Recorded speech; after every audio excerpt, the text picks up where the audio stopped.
like to go further. I'd like to go into a third dimension of health. Okay. So health is not just physical, it has other components: mental, spiritual, emotional. And when you're not healthy, all three of those are affected. Good evening once again, Facebook friends, families, and loved ones. This is your boy Reggie Reg, and I bring you greetings, y'all, from Joy and Affliction Ministries. This evening, y'all, I have a special guest with me, Dr. Joseph, and she will be with me, y'all, for the next few months, every Thursday night at 7 p.m. And so this evening, y'all, once again, I have Dr. Joseph with me, and we will be talking about health for the next few months. And before we get into the topic this evening, Dr. Joseph, will you please share something with us? Your background, your education. Give us a little information about yourself, if you don't mind. Hello, everyone.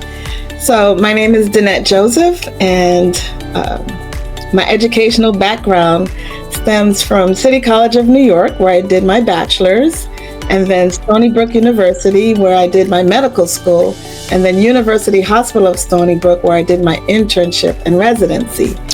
I've been in practice for roughly about 20 years, and over the last 2 years, the Lord has blessed me to open a private practice, and the name of the practice is Three Angels Family Practice and Wellness Center, and it is located in Hershey, Pennsylvania. Okay, now that's a word. But Dr. Joseph, the other day I came across a quotation. I read some information that definitely was a shocker to me. And the writer stated in this article that 80 million folks in North America, including Canada, combined the two places together, are going through a crisis. Some major crisis or some kind of a crisis. And I can imagine now that out of that 80 million folks may be going through divorce or a financial crisis. But not only that, but also a health crisis within that number. And so if that number is 80 million, definitely has to be thousands, maybe millions of folks who's going through a health crisis. And so tonight we want to get into the topic. We want to focus now on why should we pursue ultimate health. Dr. Joseph? Well, as you say, that crisis is real. Why is it important to pursue ultimate health? Most people would say to better handle the challenges of life, to better achieve one's goals, allow you to live more fully, enhancing your physical and mental capabilities, reducing risk of disease, improving your overall well-being and your mood. When you're healthy, you can fully engage in all the activities that you enjoy, and this leads to a higher quality of life. And understanding your health helps you to make better decisions. It empowers you to make better decisions about yourself. But I'd like to go further. I'd like to go into a third dimension of health. Okay. So health is not just physical, it has other components: mental, spiritual, emotional.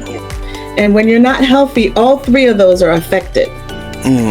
I believe that our health belongs to God. It comes from God. Come on. And we ought to use our health for God.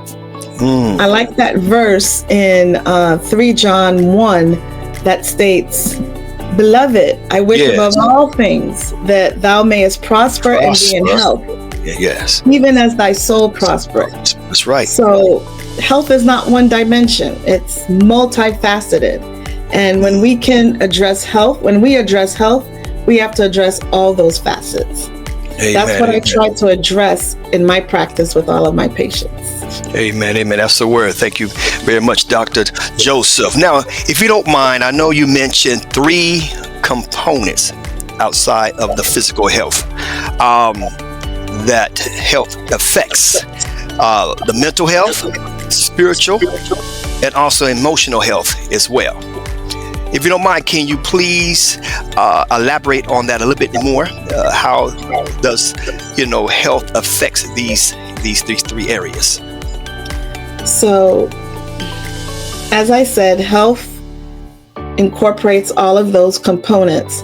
When you're not healthy, when you're sick, let's say you have a chronic illness, the first thing that takes a hit besides your physical is your mental.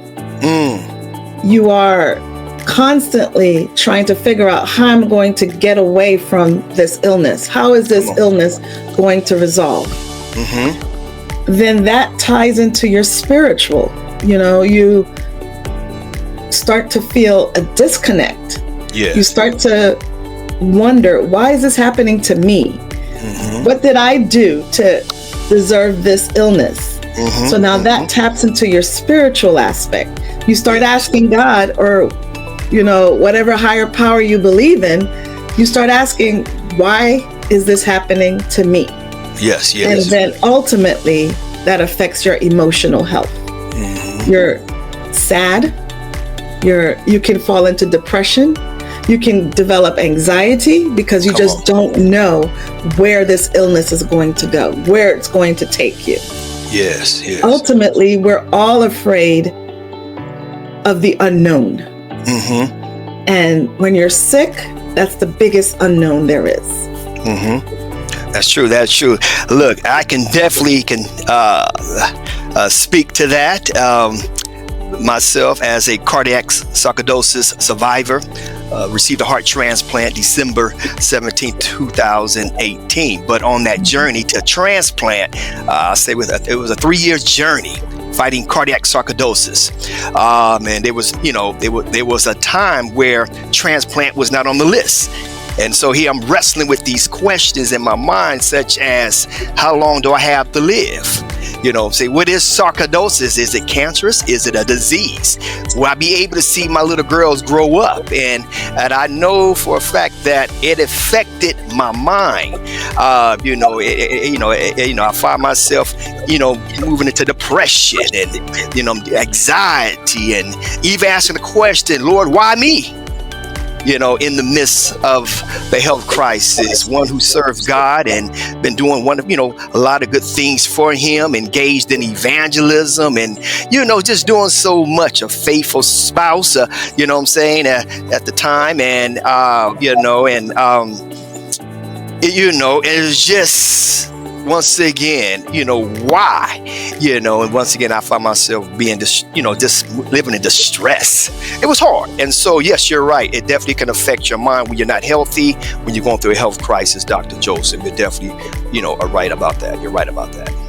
Pursuing health is ultimately the wealth that most people don't even realize is so important. Health is wealth. I believe in being proactive versus reactive. There's a saying that goes, an ounce of prevention is worth more than a pound of cure. So we are actively trying to stay healthy ahead of disease. We have more of a chance of stopping disease in its tracks. Come on. So these next few months that we're going to be talking, I'd like to share, pearls of wisdom about our health, especially in specific communities. How, for instance, getting your regular checkups, getting your blood work done, those type of things are extremely important to pursue health because knowledge is power. Come on. I look forward to these next few months. All right. Well, look, I'm looking forward for these next few months hearing from you. I know you've been in the practice for a very long time in this field of helping folks as they deal with a health crisis. So I know you have a lot of information, a lot of wisdom. And so I'm looking forward to hearing from you, but not only me, but also those who will be viewing in as well. I know by the grace of God, they also will be, I'm looking forward hearing from you as well. Once again, Sister Joseph, Dr. Joseph, thank you for taking this time out being with me this evening and speaking to the viewers. And look, may God continue to watch over you, bless you, and bless your practice as well, and give you wisdom as you deal with your patients. And I'm not talking about worldly wisdom, but divine wisdom. What do you say? All right, my dear sister. And so, Dr. Joseph, I want to say thank you again. Look, viewers, we are out. Till next time, be encouraged. God has his eyes on you. And before I leave, if you have any questions, please message me, and I will make sure I get that information or those questions to Dr. Joseph. And by God's grace, we would like to be able to answer a few of those questions next week, Thursday at 7 p.m. here. Join the Affliction channel, Facebook, and also YouTube as well. So be blessed. Until next time, keep pushing, keep moving, keep trusting God. God is with you. Until next time, we're out. See ya. Bye-bye. Joy in affliction.